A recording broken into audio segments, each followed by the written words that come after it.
So now that Beppo has potentially used the Rumble Ball to access the Sulong form, it's abundantly clear that Oda is drawing a direct connection between these two forms.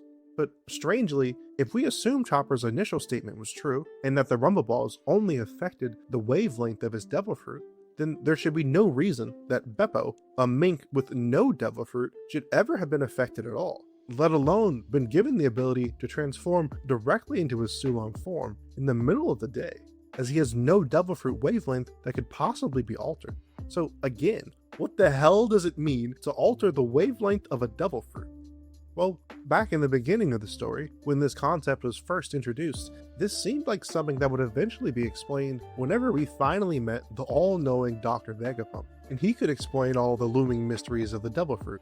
But once we finally met Dr. Vegapunk, or should I say Vegapunks, we really didn't get to learn all that much. And all he really told us was that Devil Fruits are made of dreams, whatever that means.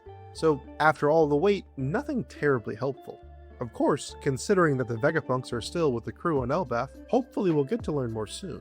And thankfully, even though Drum Island was the first and last time we ever heard of Devil Fruit wavelengths, there is one element about the Devil Fruits that has repeatedly been discussed, and that's the recurring concept of lineage factors, One Piece DNA, which relates not only to Devil Fruits, but all living beings on the planet Bluestar.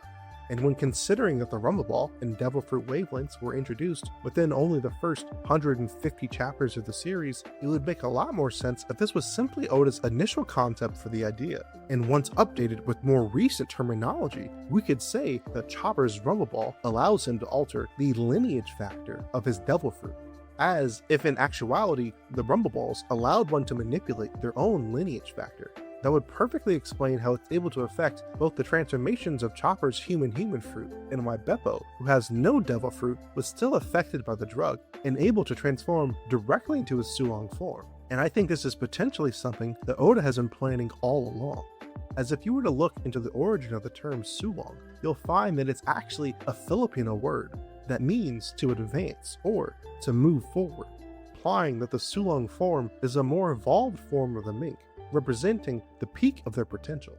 So what if, in actuality, the effect of the Rumble Ball is truly to alter one's lineage factor, or DNA, and cause it to mutate and advance into a stronger, more suitable form?